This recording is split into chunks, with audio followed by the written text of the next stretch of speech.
Hola, hola. Hola.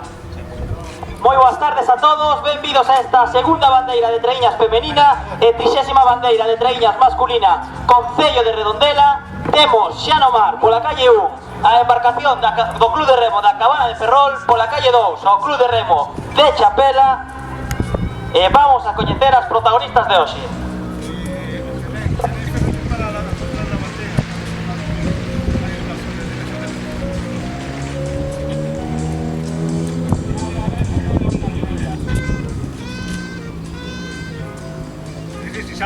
De la lancha esa. Sí, que las odias y después no tiene que parar. En la bancada de babor, Sabela López, Tania Gavía, Vanessa Suárez, Marta Vales, Almudena Corral, Montserrat Martínez e como pica, Fátima Castrillón.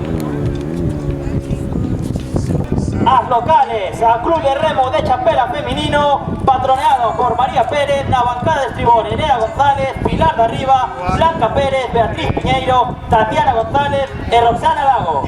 En la bancada de babor, Laura Pérez, Elia Macei, Cristina Rodríguez, Noelia Rodríguez, Iris Romero, Ainhoa Raya e como proel Lorena Cuñago.